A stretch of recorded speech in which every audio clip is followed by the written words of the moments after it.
So I've got a really interesting comment on my Caldercraft 1 to 80 scale Mary Rose, as she was in 1545. First impressions that I did a year ago, maybe something like that. And usually comments like this, I just ignore them. But this same guy had also left a comment on my Airfix Mary Rose starter set to tell me that he was putting a print of the king next to his.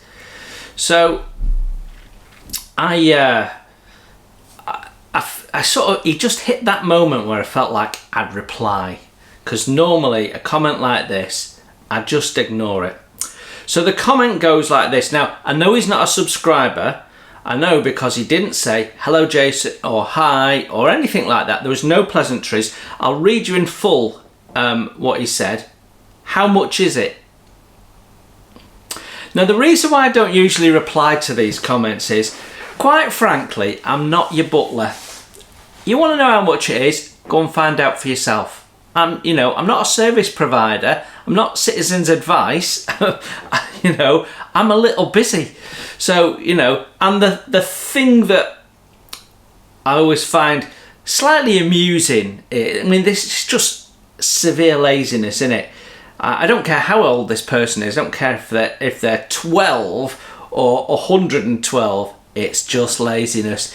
In the time it takes to type that, you could flick onto Google, type Caldercraft Mary Rose and hit return in exactly the same time, and instantly you'd have your answer. Across the top you'd have loads of people selling it, and it'd tell you how much it is.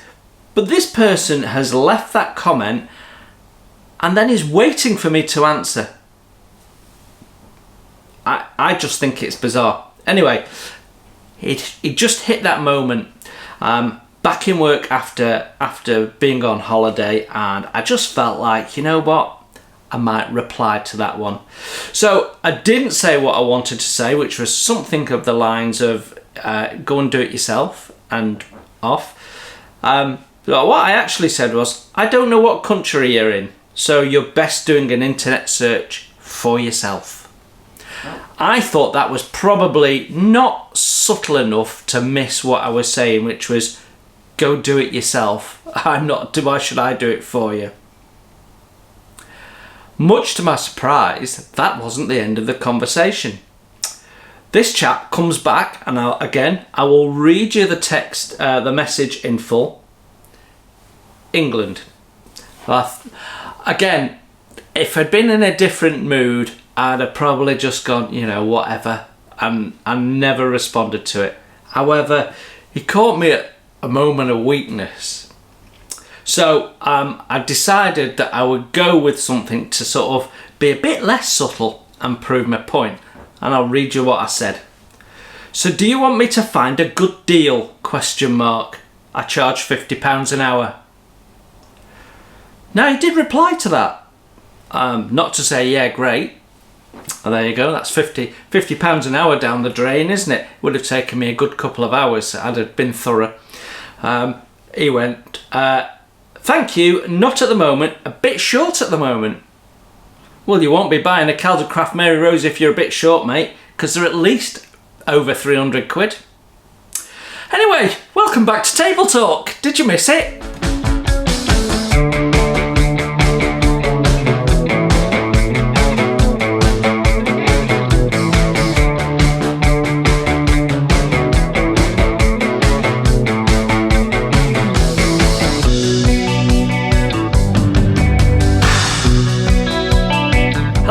Welcome to Model Kit Stuff. My name is Jason and this is Table Talk. Did you miss it?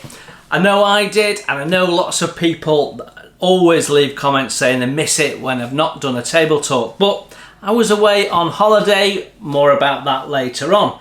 So yeah, here we are. I haven't done one for a couple of weeks, so we've got lots to talk about, not least the fact that I finished the Bulldog, and I'm not happy, but I really enjoyed the build.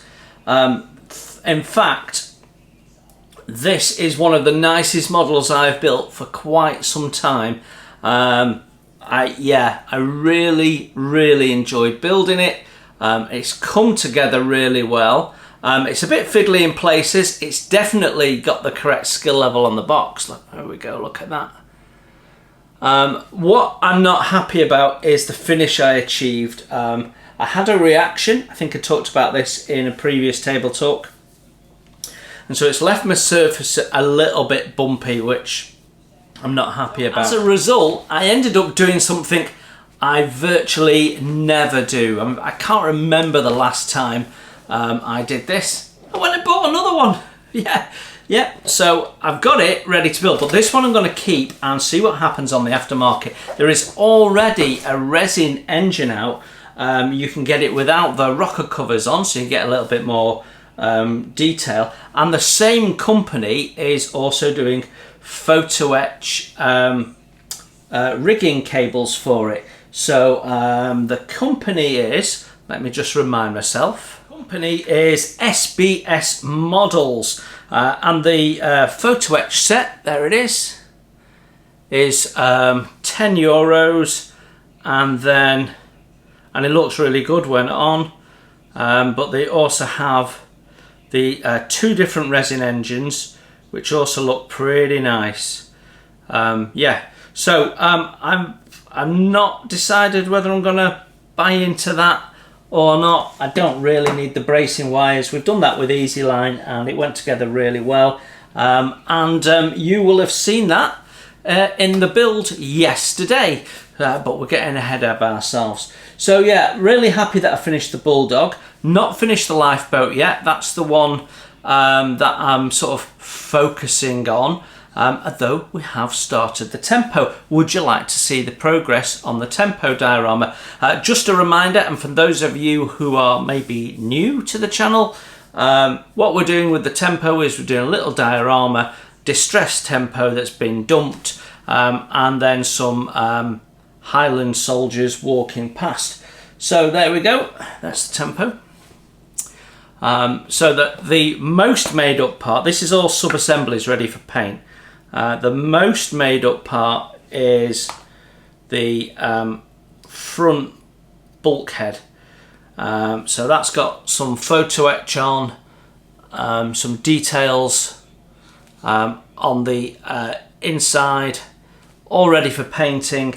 And then we've got the grille and the number plate on the bonnet there, with a little photo etch hook. So lots of things there ready for paint, but it's been too warm for painting. So I couldn't do anything further with the lifeboat, so that's why we started getting stuck in with the tempo. I've also done some figures. I've been working my way through the figures this week for the same reason. Can't do any painting, and that's where I am with the lifeboat. So we've got two of them done. You can, if I get the light over, you can see them. So two of them done. I've been a little bit surprised at the quality of them. They have pretty big sprue gates, and so the cleanup is fairly hard work, but I can do that in the week in between doing other little bits and pieces. So yeah, very nice figures. They're well posed figures, and I think it's going to look stunning when it's done. So yeah, nice to get the Bulldog done. I am going to put it on display, but it'll only go on display until I've built the next kit, because yeah, it just niggles me. I didn't quite get the surface finish I'd like, but what a lovely model. Now before we go any further, I must say a warm welcome to all the new subscribers. I've had a little peek in subscribers. I think since the Shan horse build came back, one or two people drawing in, but as you just heard, you still get people popping in and looking at finding some of the older videos. But yeah, a little increase in subscribers. So if you are a new subscriber, a big welcome to the channel. I know you'll find something of interest in amongst what we do. And if you're a long-standing subscriber, of course, it's great to see you as always. Right then, Let's see what else has been happening on the bench since I came back from holiday. Well, I've been filming some first impressions videos.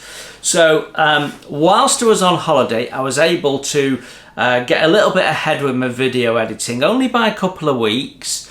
But I've got videos edited for this week coming, and all I've got to do is upload them. So that gives me a bit of time to edit the next tranche for the following week. So I want to try and not get behind. Yeah, and then so I got like a couple of weeks of work, and then I'm back on holiday. So we'll do another tranche of getting ahead again then, hopefully.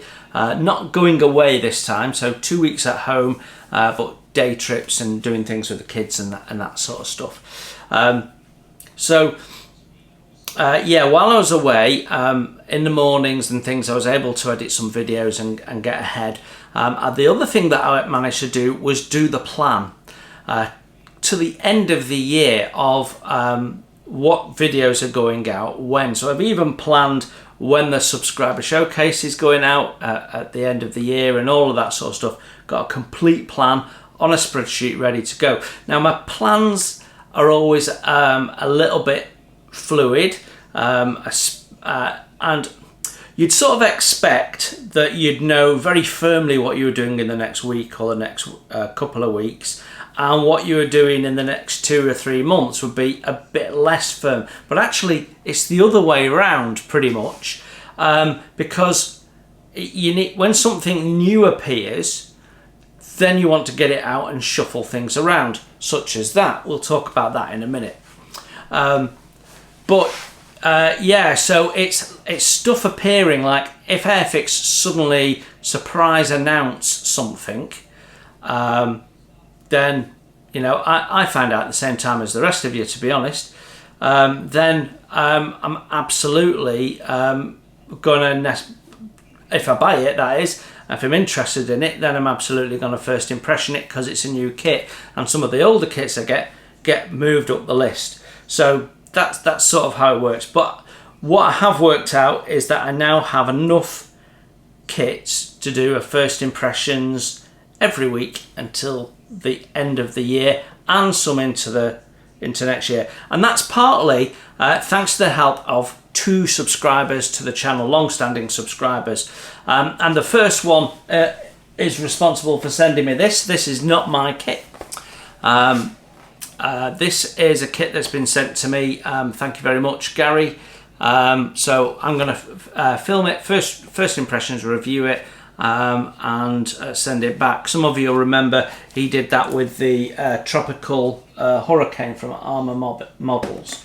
And then I've had a box, like filling my kitchen it is, with, how many was it? 2, 4, 6, 8 kits in it from another subscriber. So I'm going to film all those over the next week or 2 and then get those back to him, partly because I need the space back in my kitchen. But yeah, he said, are you interested in any of these? And I looked at them and went, yeah, I'm interested in all of those.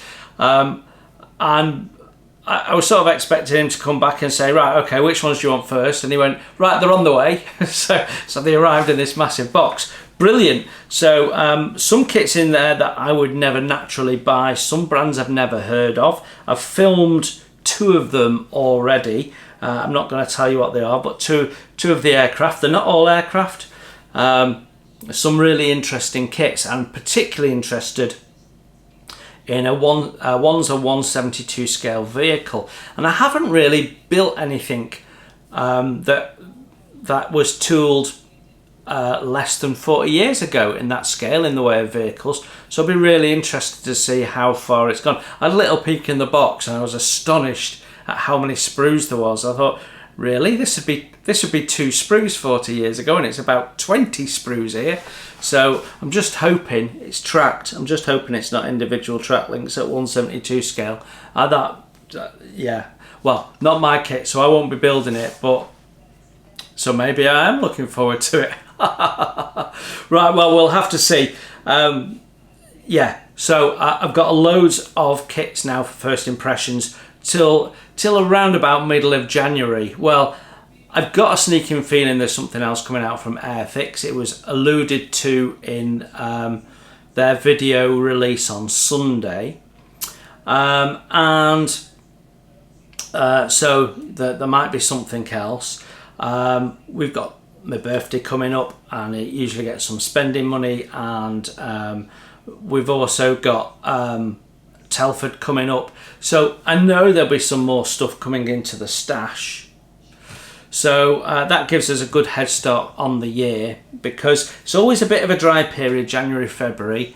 Airfix aren't bringing stuff out until a bit later in the year, generally, not always the case. So, you know, it's nice to get ahead a little bit.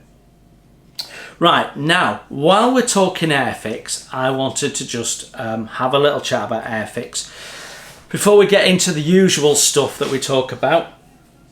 So, like I say, this has been kindly sent to me, and I don't know whether people thought because I'm on holiday there's an opportunity to put some ludicrous comments in. The one that I read out at the start of the video being one of the less ludicrous ones. Just, you know, hit me at the right moment, that one.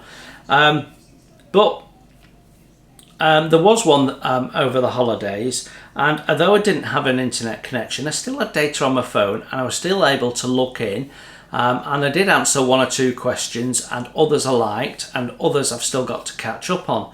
But there was somebody, unfortunately it popped up while I was looking, so I read it sort of instantly, and I deleted it instantly, so you can't find that one anymore. Block the person. So yeah, unfortunate. But the basic gist was, without all the language, was it was on one of my Airfix reviews, and basically said that I was biased, that I was an Airfix fan, and I was just trying to promote their products. Well, let me just get the picture straight here. Airfix have never given me anything other than imagery. So for the B17 build, I asked for some imagery, and Dale kindly sent me some. I do get the notifications of their releases, but that's on the day they're released. So I get their mail shot, which gives you some imagery and tells you about it, but that's on the day the kit sales go live. I don't see anything in advance. I don't get given kits in advance like some channels do. I don't get any special treatment. All of these kits, unless they're given to me to review like this one, all of the kits I've purchased, and I am okay to say what I like about them. And I do criticise Airfix when I feel the need to. I pride myself in being objective in all the kits that I review, and most kits in my mind are buildable. With a little bit of experience, there's no reason why you can't build any model kit. The difference is, how well has that kit been produced? What do I like? What do I not like? What I'd like to see improve? This isn't feedback for the manufacturer. Manufacturers aren't really watching my channel. You know, I'm not quite at 10,000 subscribers, so I get noticed, but not really by manufacturers. So, you know, I do this for the benefit of you, the viewer, because if you're like me, you want to do a little bit of background looking before you buy into a kit. So in my mind, I'm trying to help you out. We do have a regular spot, so we do have some kits, older kits that we use as filler, but those older kits are always available on various different platforms to purchase. I mean, Tamiya re-release them all the time. They don't tell you, but they are, and sometimes they chuck some figures in. Revell, again, re-releasing them all the time. All the Matchbox stuff gets re-released from time to time. So, you know, it's still relevant. So I took umbrage at the comment because I am not an Airfix fanboy. I do review a lot of Airfix kits. That's because of their cost point. So I can get more Airfix kits for £50 than I can get trumpeter kits or Tamiya kits or anybody else's kits for that matter. So yeah, and I'm also a UK based channel, and I'm supporting a UK business that I've grown up with. So there's nothing wrong with that. But I do say what I think. I was critical in some places with the lifeboat, but then, you know, other kits they've done, like the Anson was beautiful. The Bulldog is such a beautiful kit. It's not perfect. It's not without issue. The fit of the engines could be better, but with a bit of time, it goes together really, really well. And it's a real pleasure to build, and as you can see, it looks stunning. So I am honest. Now, I've poked around in this box. I've not filmed the first impressions. This is just been re-released. It's a 2015 kit originally. And interestingly, I filmed the first impressions of the Shackleton in 172, which is also a 2015 kit. So not an old kit, you know, by any stretch of the imagination. And I am right in saying 2015, aren't I? I'm questioning myself now I say that. 2016, sorry. So, you know, but the Shackleton is 2015. And there's a huge difference between the quality of this kit and the Shackleton.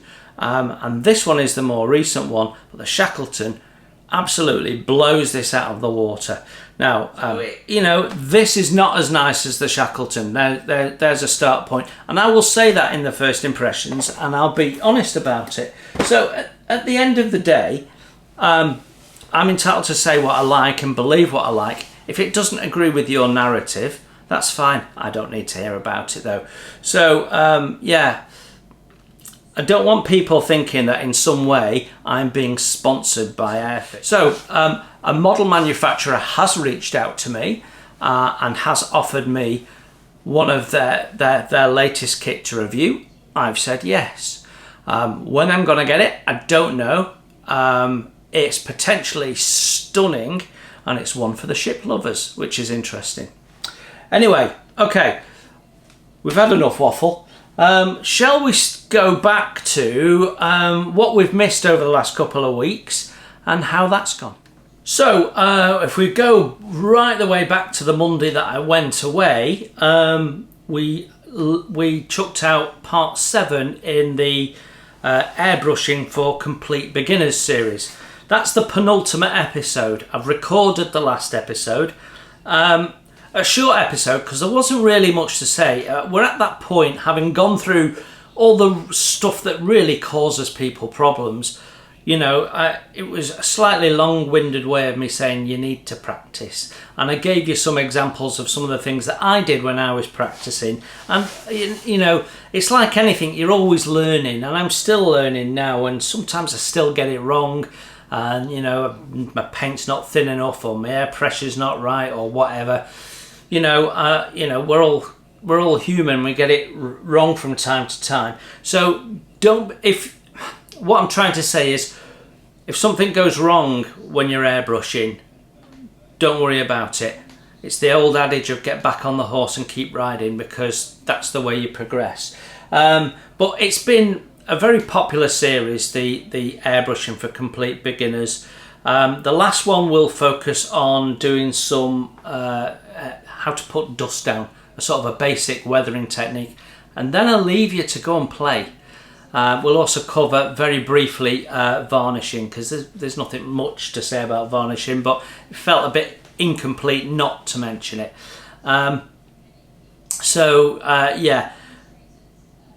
But then it's got me thinking, should we do, because a long story made very, very short for the purposes of the video.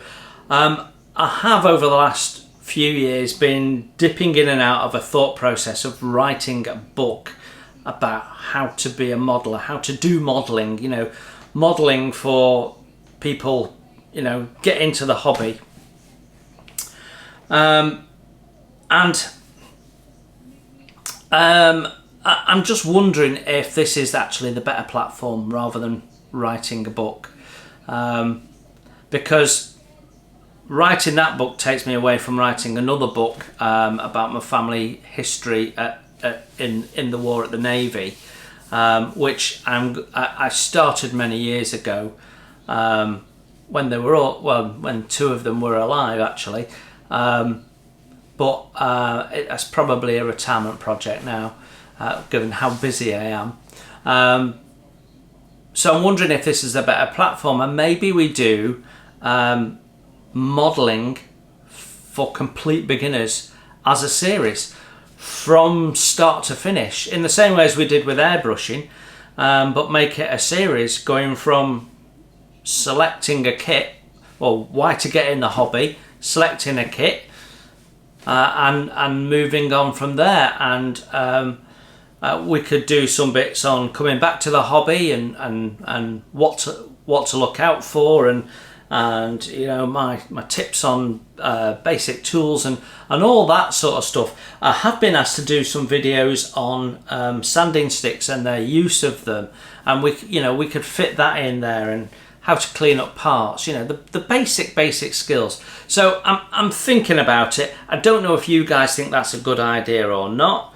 There's lots and lots of how-to videos, and there's lots of builds with the beginner in mind, but I think doing it slightly differently and doing it as a series of not tutorials, but just sort of information videos, giving you the information so you can go and take that information and do what you want with it. So rather than sort of building a complete model, dipping in and out and saying, right, okay, so we're now at the point where you need to learn how to do sanding, and this is what you actually need, and this is all the stuff you can get, but this is what you need as a basic level, and do it that way. So I'm thinking about it. That might be something we introduce towards the back end of the year on the Monday slot, and do that.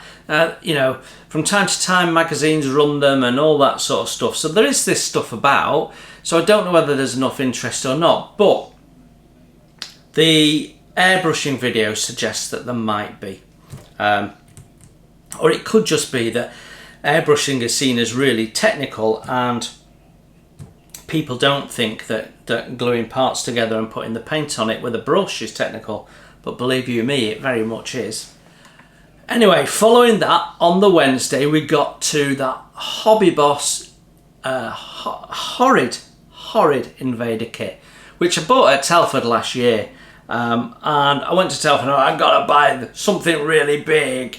Wow, didn't I regret that decision? A dreadful kit all round in so many ways, but don't worry, there's more dreadful kits coming your way in the first impressions, and this time I bought a kit that I really wanted to build, and I am so disappointed with it. So I'm not going to tell you anything, I'll leave it for the first impressions and we can talk about it, but Takom let themselves down massively. It's dreadful. Anyway, we'll move on from that. The Invader kit is also dreadful. It's up for sale if anyone wants it. I doubt anyone that's watched my first impressions would want to buy it. Yeah, I'm gonna put that one on eBay, unless someone says, oh yeah, I'll have it. Yeah, if you need an aeroplane that doesn't look like the aeroplane you're modelling, then by all means give me a shout, but it's gonna go on eBay. Yeah, I'm not gonna build that. What a load of junk. Then of course we didn't have a Friday slot because although I came back late on the Friday and I was back in time, I just you know, too busy, too tired, done a lot of driving. So on the way back we stopped off somewhere and did something, so it was a whole day to get back, and you know, we had a really fun day, but just really tired, so wasn't up for that. And then of course I hadn't had an opportunity to record Table Talk, so there was a big gap of a few days, and then boom, we're back on Monday with the markers, which we talked about in the last Table Talk, and I've used them a little bit. I've used them on the lifeboat quite successfully. I used them a little bit on the Bulldog actually, right towards the end, and I can see how they might be helpful going forward on 1 or 2 builds. I've sort of come to the conclusion at this point that they are good for quickly painting in small parts where you don't need precision, which I think is sort of what my conclusion was in the video. So, you know, we painted the exhausts on there. That was dead easy. It's not particularly precision painting, but you know, doing chipping and stuff like that, it's a bit clumsy. So they're limited use. They're certainly nice to have, and the idea is nice. Maybe you'll get better with development, but if you're only ever going to use red, black, silver and white, get the Posca pens. 100 times better. Anyway, yeah, there you go. That was my review of the AK pens on Monday gone. Then we had that really quite nice kit, the Fairey Flycatcher. Now, for those of you who might be new to the channel and perhaps don't know, I used to work for a company called WFEL, Williams Fairey Engineering, which is one of the companies that came out of the breakup of Fairey Aviation. And the plant at Stockport did build swordfish back in the day, but had then moved into nuclear power stations, building reactors for nuclear power stations, and had also done certain parts for aircraft. And in my time, we're making bridges for the military, and anyone who knows anything about the British military will probably have come in contact with the medium girder bridge. It's been sold all around the world. Very, very successful piece of kit. Replaced the sort of, it's a pontoon bridge, replaced the Bailey Bridge in a way. State-of-the-art bridge when it was designed. We made that, but there's also a ferry bridge and other things they do, and of course the dry support bridge used by the US military is also designed and built by Fairey Engineering. I believe they've been bought now and might have a different name or part of a different group, and I think they're now making an armoured vehicle for the British Army.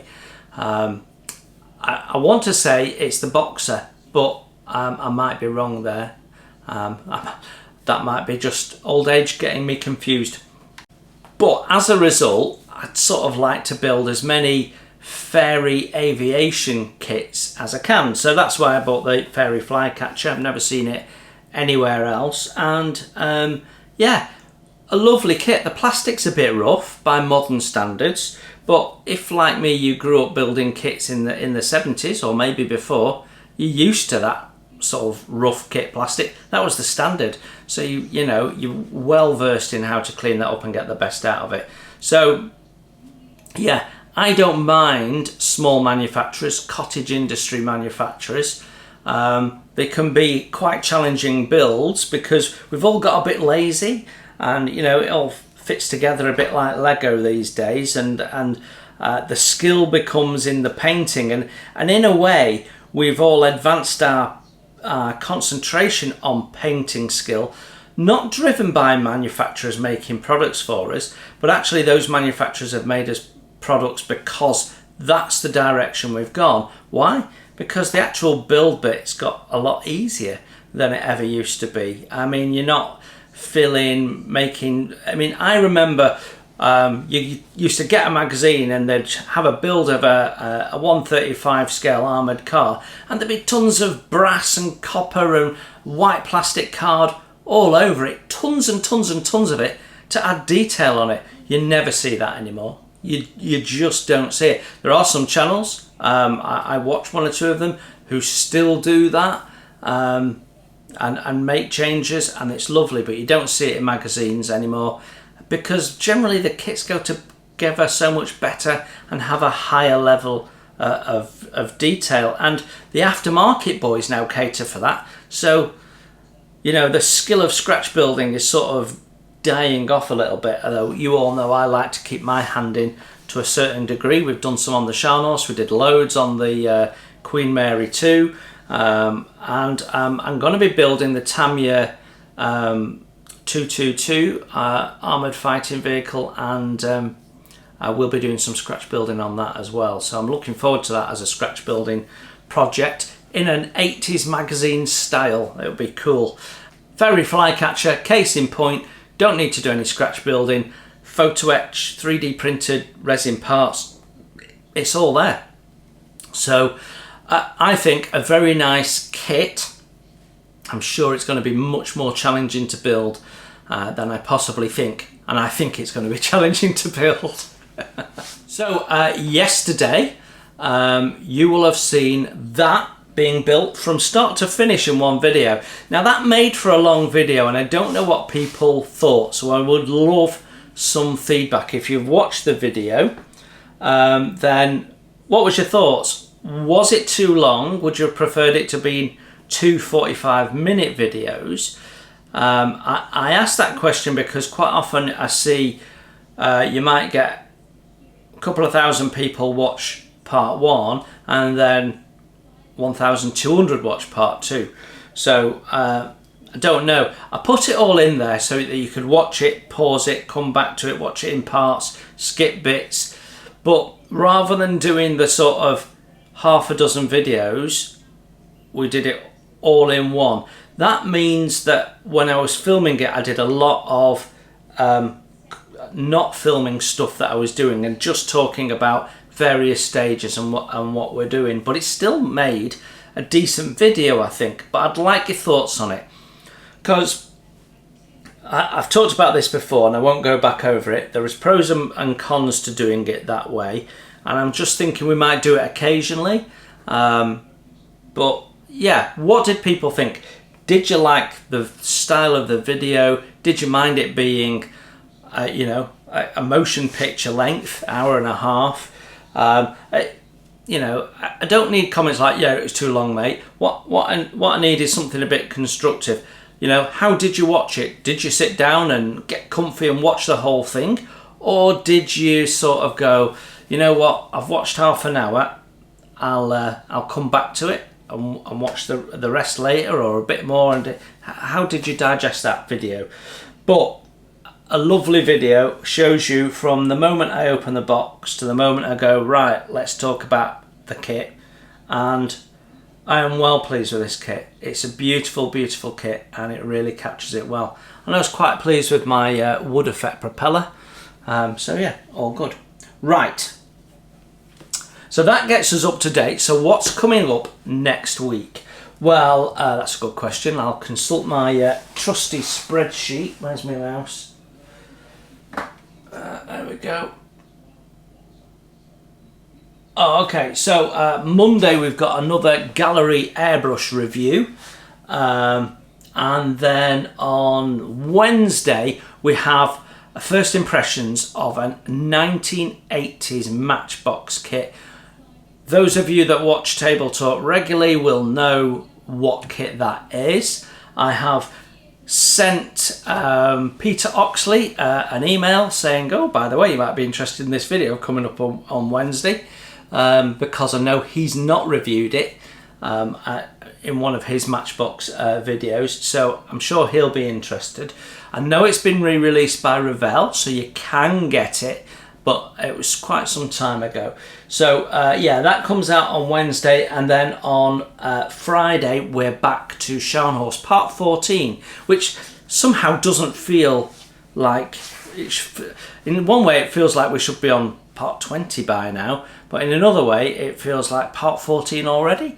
So yeah, so Part 14. This weekend I will be working on the Scharnhorst and getting Scharnhorst stuff done as much as I can, and Endeavour stuff.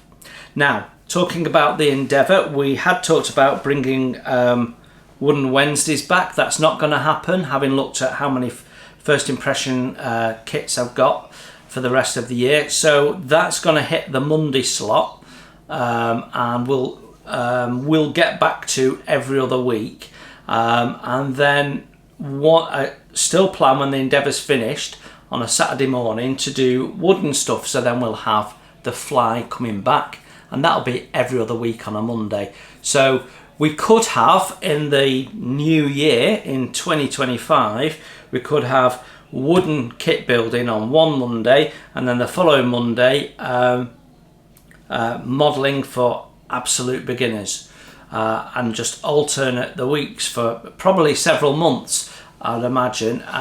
That doesn't mean we're dropping tool reviews or product reviews. We'll still put those in as well.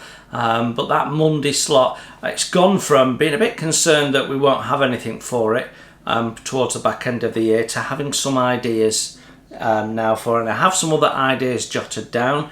Some more stuff we're going to do about airbrushes in there as well. And I do have some products to review. Some Tamiya products to review and bits and pieces. So there's loads coming up, guys. Loads and loads of stuff coming up. And then as we get closer to the end of the year, we're going to be thinking about the subscriber showcase. I'm in August and I'm already thinking Christmas. Blimey. But yeah, you know what? As soon as the summer holidays finish, we're in September. The nights start drawing in, the leaves start falling off, it starts to feel a bit wintry, and my thoughts go Telford. So as I've said, I'm going to Telford for both days, which gives those of you that want to catch up with me, I'll be having a little spot and saying, right, catching up. If you want to catch up with me and say hello, you can find me at this time. Worked well last time, so we'll do that, and it'll give those of you that are going on one day but not the other the opportunity to catch up if you want to. It's really nice chatting to people and getting feedback and talking to people. Right then, let's talk about holidays. So we went to Scotland, a part of Scotland I'd not been to before, just slightly south of Ayr. I know certainly one subscriber lives quite close to there, and on Facebook we were, while I was away, we were having a little conversation about battered Mars bars. So that subscriber knew the chip shop where what we were talking about, but had a lovely time in Ayr, and didn't actually go. I went into Ayr once, but then we were sort of doing stuff around it. So the Robbie Burns Museum's there, and there's quite an important castle ruin there, and we did a stately home that the Scottish tend to call anything that's bigger than a hut a castle.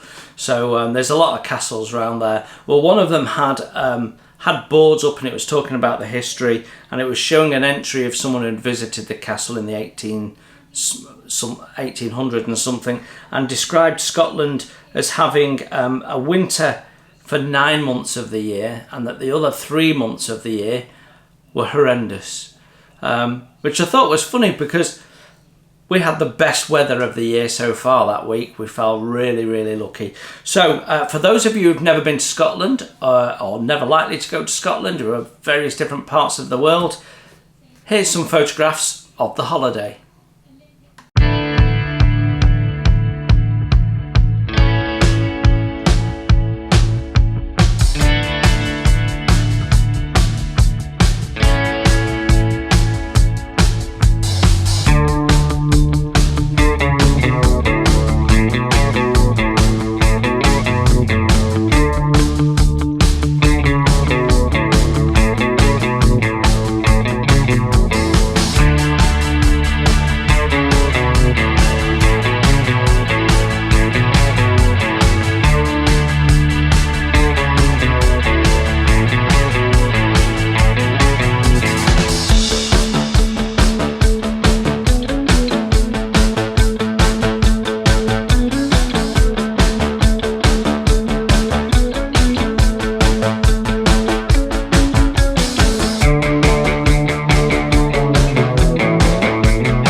whilst I was away, I've had tons and tons and tons of emails, and I'm still working through them.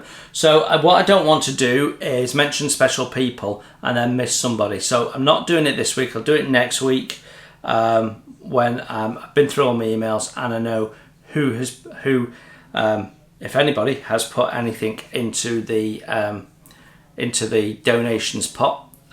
If you do want to donate, it's greatly appreciated. We use it for buying all the stuff that we talk about, review and build. Right, so stash ads. Yeah, when I bought the Bulldog, I didn't just buy it on its own. I got one of these. Now, I bought this because one of my subscribers recommended I get hold of it and said it was really, really nice. So, Higgins LCVP. I seem to recall as a kid, a green plastic one of these, like a toy version, and I had a tank. Fairly sure it was a Sherman tank, and I used to play with the Sherman tank, driving it on and off there all the time as a nipper. So really nice to visit this. 1/72 scale, so a good decent scale. Comes with two really interesting paint options, including the one on the front there, which will be quite interesting to try and replicate that actually. It's a skill level 1, and we're going to do a little first impressions of it. But you know, we've had a few floaty things recently, but I thought this was a little bit different and could be a fun little palette cleanser when we've done something bingo. You know what? Let's just do something a load of fun.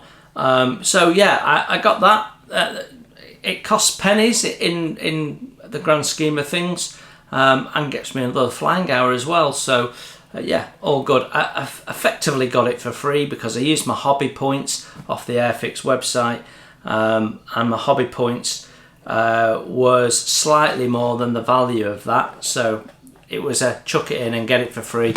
It's not the only thing I got, but I will show you that another day.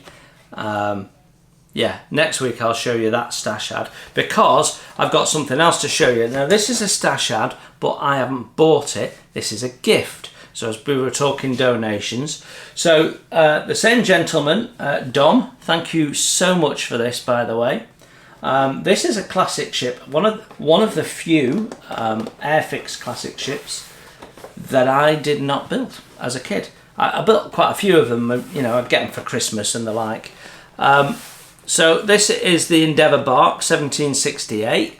I've contemplated on and off getting it in as a wooden kit and never have. So I've never had a model of this subject matter at all. I have had a look in the box and it's actually good. It's in good nick. And like I say, it was a gift. It was a duplicate kit that he had, and he's gifted it to the channel. So Dom, thank you so much for this, mate. I was made up with it. Really, really nice kit inside. So we will first impression it. I could do with knowing if it was 3 or 4 flying hours. I suspect 4. It's a skill level Series 7 kit. Does it give us a skill level? It'll be a skill level 4 anyway because of the rigging. No, it doesn't appear to, but it'll be a skill level 4. What's it tell us? It's 355 millimeters high and 395 millimeters wide, bowsprit to stern, 106 parts, and then tons of rigging. So yeah, only 5 Humbrol colours shouted out. But a great one for doing wood effects and weathering and that sort of stuff. You know, aged masts and bits and pieces. Yeah, but you know, quite a nice, interesting kit. Subject matter a lot of people are interested in. So yeah, another. I do wish they'd retooled these though. It'd be really nice if we got some of these retooled. I understand why they're not a priority, because the trouble with ships is, in the main, you can only do one iteration. Whereas with the Bulldog, they can do loads of different paint schemes for that and release it time and time again. Whereas with ships, invariably it's only one scheme. Maybe on more modern warships, they might, Second World War ones, they might have a change of camouflage or something. But if you think about their modern D-class destroyer that they released, they gave you all the different ships in the one set. Whereas Trumpeter will release it and then release it again as a different ship and then release it again as a different ship. You know, maybe Airfix miss a trick sometimes, but it would be nice to see these redone, especially you imagine with what they can do now, the skills they've got now, 3D scanning HMS Victory and turning that into a model. You know, maybe with detachable levels so you can see in the decks. Yeah, yeah, that would be phenomenal, and maybe a slightly bigger scale so you can, anyway, with actual open windows in the galleries and gallery insides. What they could do with that now in plastic would be phenomenal compared to what they keep churning out. But it sells because it's constantly on catalogue, so hopefully they will get to it. I know that they sort of have a plan to, just, you know, how long's that plan away? Who knows? But yeah, really nice. Now, also, while we're talking Airfix, yet again, Airfix have re-released their 124 Spitfire, done it as a slightly different version. Subtle differences, subtle differences. You've probably seen several reviews of it already. It's been sent to some of the people that I know follow this channel, also follow Peter Oxley, Nigel's Modelling Bench. They've both talked about it. I've no doubt Moz has as well, although I haven't seen it, but can't imagine he didn't. So yeah, several people have been given the kit to raise people up. It's also in the Airfix Modeller's World magazine this month, if you're interested in that. I'm not getting it because I haven't built the last one yet.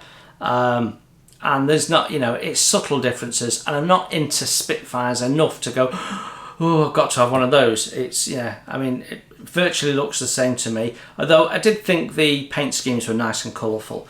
So, yeah, very nice.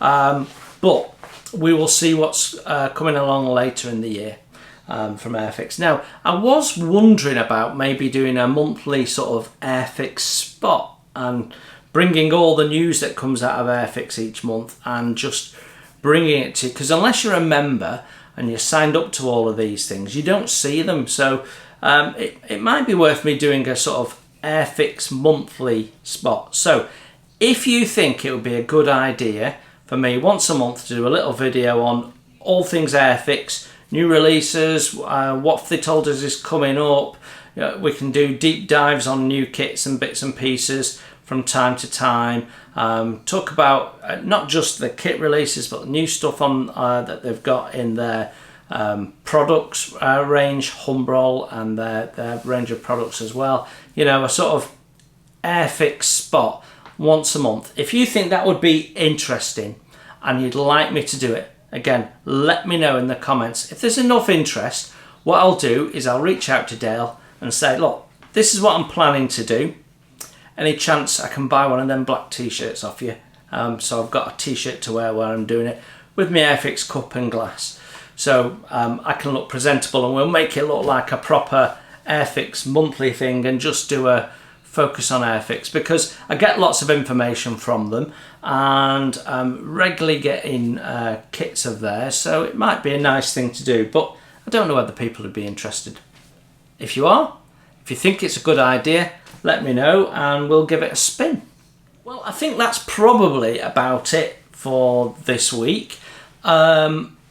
This weekend I'm working on the Scharnhorst, so that I've got some more material for that. It depends largely on the weather.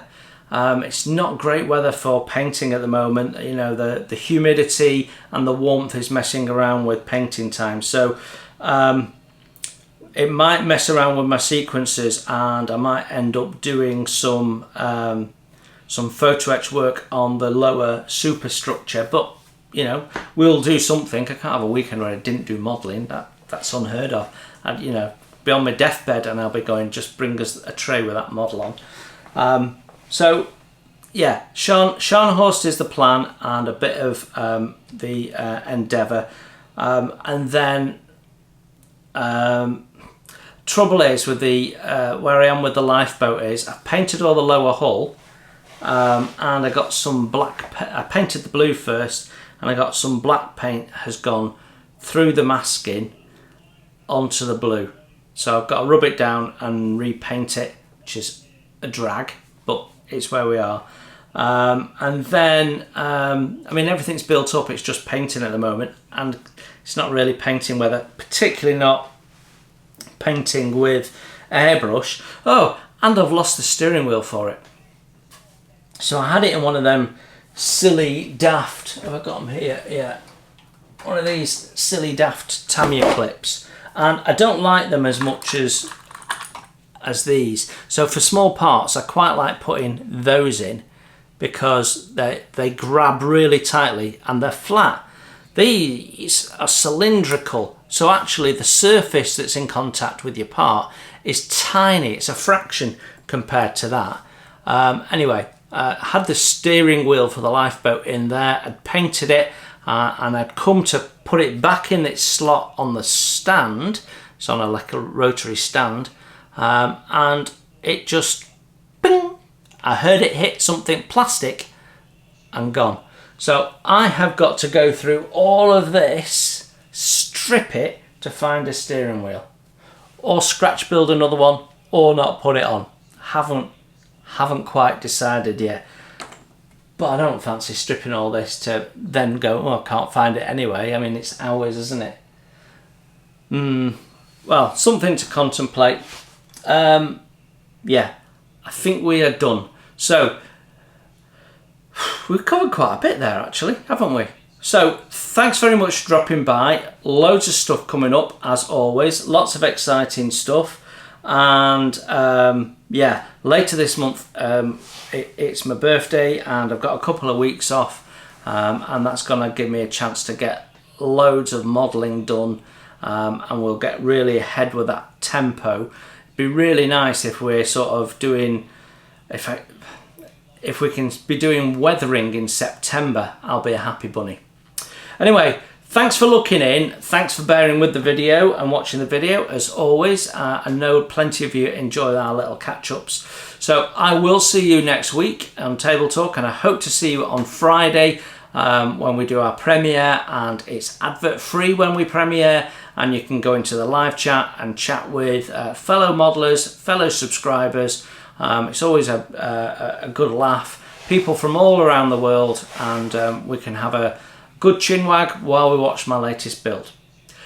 Until then, you enjoy your modelling, take care, bye for now. Thanks for watching. Please hit the like button and subscribe if you haven't done so. It's free, and that way you won't miss my first impressions, my tool reviews, my product reviews, and any of my builds, including wooden model kits as well as plastic. It's all free, and if you'd like to support the channel, you can hit my PayPal link in the text below. Every pound goes straight into the channel to keep the cameras rolling and to do more fun stuff for you to watch.